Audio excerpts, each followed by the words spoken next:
my function as President of the Council. I now give the floor to the representative of Israel.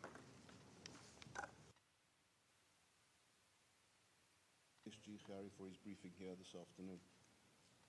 I wish to make it clear, Israel's engagement with Somaliland has a long and consistent record.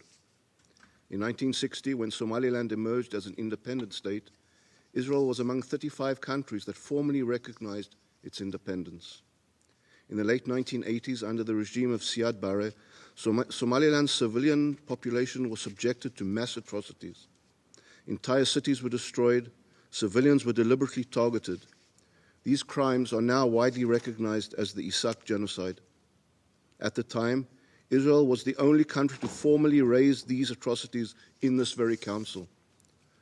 On May 2nd, 1990, Israel's then acting permanent representative, Yochanan Bain, submitted this letter to this very council, warning of grave human rights violations in Somalia, including the destruction of Hargeisa and the targeting of civilians.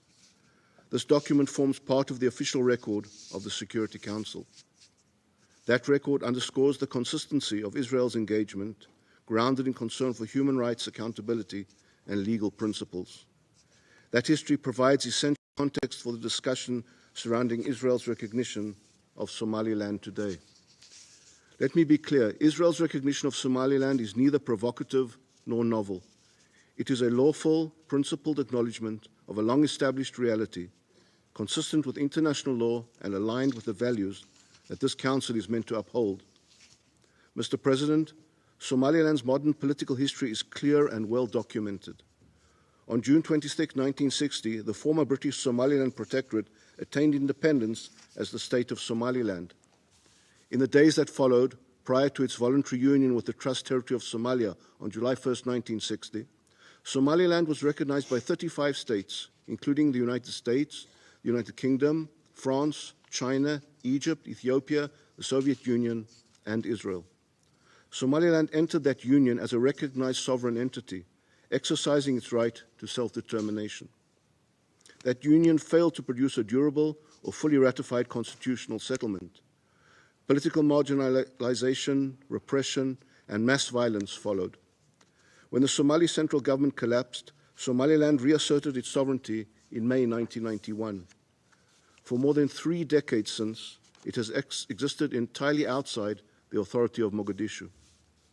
Since 1991, Somaliland has consistently met the objective criteria for statehood under customary international law, as reflected in the Montevideo Convention.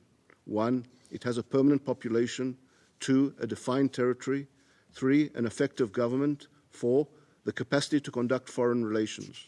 In fact, Somaliland has held regular competitive elections, ensured peaceful transfers of power, and maintained effective governance and security throughout its territory. In a region marked by instability, Somaliland has demonstrated continuity, responsibility, and restraint. Moreover, Somaliland's engagement with the international community is already sustained and practical. Several states maintain representative, liaison, or economic offices in Hargeisa. These relationships reflect ongoing diplomatic, economic, and development cooperation. They also reflect an acknowledgement in practice of Somaliland's capacity to govern responsibly. Israel's recognition builds on this reality.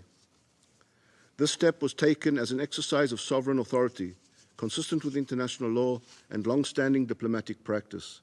It is not a hostile step towards Somalia, nor does it preclude future dialogue between the parties. Recognition is not an act of defiance. It is an opportunity to promote clarity, an opportunity to encourage responsibility, an opportunity to strengthen stability in the Horn of Africa. This recognition is forward-looking.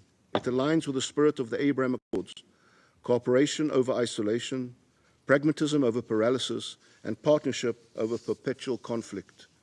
Somaliland has demonstrated a willingness to govern responsibly, to secure itself, and to engage constructively with regional and international partners. This trajectory is also not without precedent. In the case of South Sudan, early engagement by individual states, including Israel, preceded broader international recognition and supported international integration and stability. Reality was acknowledged first. Consensus followed. Mr. President, the question raised by Israel's recognition of Somaliland is not whether international law permits acknowledgement of long-established facts. It does. The question is whether this Council is ready to engage with reality as it exists. Somaliland's historical sovereignty, more than 3 decades of effective self-governance, and demonstrated capacity to act as a responsible international partner meet the legal criteria that guide recognition. Israel has aligned its foreign policy with this reality. This approach reflects the spirit of the Abraham Accords. It is grounded in international law and directed towards greater stability and security in the region. I thank you. I thank the representative of Israel for the statement. The representative